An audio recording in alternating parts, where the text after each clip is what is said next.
அது ஆக்சுவலாக நான் என்ன செய்கிறேன், கடலைப்பருப்பு நல்லா அலம்பிட்டு ஒரு ஹாஃப் அன் ஊற வச்சு நல்லா வேக வச்சுட்டேன். பெருங்காயம் மஞ்சள் பொடியெல்லாம் போட்டு நல்லா வேக வச்சுட்டேன். பச்சை மிளகாவும் போட்டிருக்கேன் அதில். அதுக்கப்புறம் இந்த கூட்டுக்கு நம்ம யூஸ்வலாக தேங்காய் அரைப்போம் இல்லைங்களா, தேங்காய் கருவேப்பிலை மிளகு சீரகம் போட்டு அரைச்சி இந்த மாதிரி கொதிக்க வச்சு கரெக்டாக தாளித்து வச்சுட்டேன். இப்போ இந்த மாதிரி அப்பளம் நம்ம செய்திருக்கோம். இந்த அப்பளத்தை இந்த மாதிரி நறுக்கி இதில் போட்டு நம்ம கொஞ்சம் கொஞ்சம் உடச்சி போட்டுட்டோம். நான் அப்பளப்பூ கிடச்சா அப்பளப்பூ போடலாம், அப்பளப்பூ இல்லாட்டி அப்பளத்தை போடலாம்.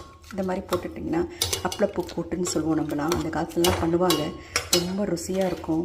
அது அந்த மாதிரி நம்ம நொறுக்கி போட்டுட்டிங்கன்னா நம்ம சாப்பிட சொல்ல சாஃப்டாக ஊறில் ரொம்ப நல்லாயிருக்கும். அது ஆக்சுவலி நம்ம அதுவே நம்மளுக்கு ஒரு சைட் டிஷ்ஷாக ஆகிடும். இதை பாருங்கள், இந்த மாதிரி போட்டுட்டு நல்லா இது மாதிரி கலந்து வச்சுருக்கேன். சாப்பிட சொல்ல சாஃப்டாக ஊறி இருக்கும். அப்பளப்பூ கூட்டுன்னு பேர் இதுக்கு. நம்ம அப்பளப்பூ கிடச்சா அது பெட்ரு. அப்பளப்பூ இல்லைன்னா உடச்சி நம்ம அப்பளத்தை வறுத்து உடச்சி இந்த மாதிரி போட்டுடலாம். அந்த மாதிரி போட்டுட்டு பாருங்கள் அப்பளப்பூ கூட்டு எப்படி